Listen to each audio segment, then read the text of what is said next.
Assalamualaikum warahmatullahi ta'ala wabarakatuh. Saya doakan anda semua sihat-sihat selalu insya-Allah. Hari ini saya nak unboxing satu produk ataupun satu item yang saya beli di Lazada, iaitu smartphone Oppo A9 2020 ataupun kita panggil Oppo A9 2020. Di mana harga masa saya beli tu RM799, yang mana saya beli ketika flash sale dalam Lazada. Tapi jika anda beli pada ketika ini dalam kedai yang sama, harganya RM899 ketika video ini dirakam. Dan saya tengok dalam kedai-kedai lain, dalam Shopee contohnya, ada yang harga RM1,029. Ada juga yang jual smartphone A9 2020 ini dengan harga RM999. Yang murah yang saya jumpa di dalam Shopee harganya RM859. Okey, sekarang kita unboxing kotak ni. Ada smartphone A9 2020. Cuma dalam ni tak tahu juga ada free gift ataupun tak. Okey, sama-sama kita tengok. Okey, sekarang kita akan unboxing kotak ni, yang mana dalam ni ada smartphone Oppo A9 2020. Saya tak tahu juga ada free gift tak dalam ni. Okey, saya beli di Lazada, lazada.com.my.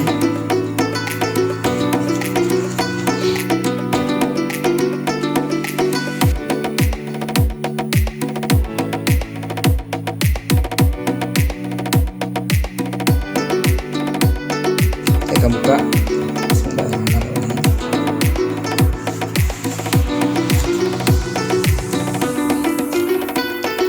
Oh, kamera.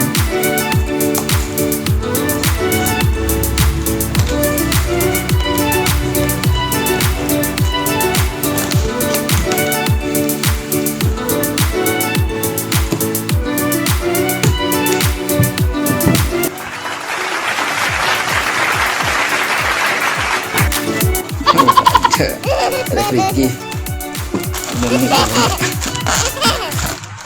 Ingat free gift.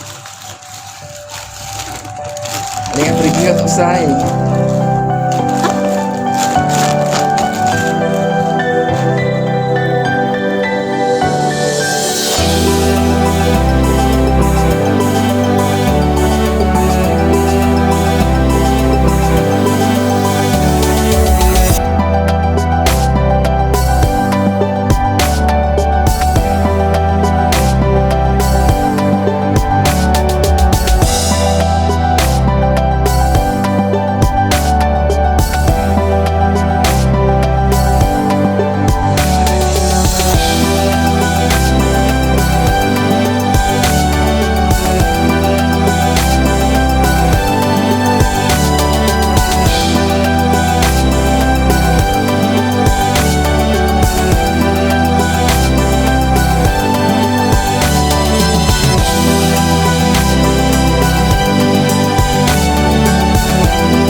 Okey rakan-rakan, sekejap lagi saya akan review satu rakaman video menggunakan smartphone Oppo A9 2020 ataupun Oppo A9 2020 yang saya baru beli baru-baru ini.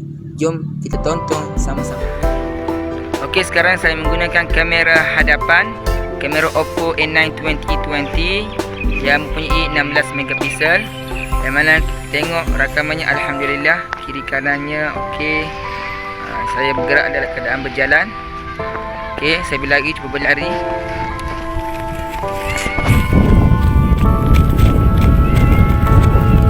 Saya bila lagi Saya berlari tanpa menggunakan gimbal. Yang mana menggunakan kamera hadapan. Tanpa menggunakan gimbal dan juga stabilizer.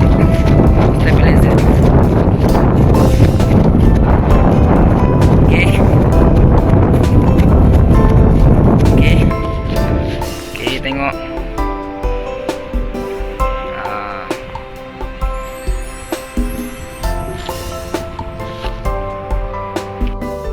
Okey, sekarang saya menggunakan kamera di hadapan, kamera depan menggunakan gimbal Xeon Smart Q2. Okey, kita berjalan. Okey, menggunakan gimbal. Tengok warna dia sangat cantik. Masya-Allah. Lari. Kita tengok perbezaan antara menggunakan gimbal dan tanpa menggunakan gimbal. Ini menggunakan gimbal Xeon Smart Q2, antara gimbal yang terbaik. Menggunakan kamera depan 16 megapiksel. Okey.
Alhamdulillah, saya dah selesai unboxing smartphone Oppo A9 2020. Begitu juga saya telah review rakaman video menggunakan gimbal Smos Q2 dan juga satu video lagi tanpa menggunakan gimbal. Dan begitu juga foto ataupun gambar-gambar objek yang dekat, fokus objek yang dekat dan juga fokus objek yang jauh. Dan jika ada kesalahan dalam video ini ataupun kesilapan, saya minta maaf. Jangan lupa subscribe channel saya dan juga like video ini. Assalamualaikum warahmatullahi taala wabarakatuh.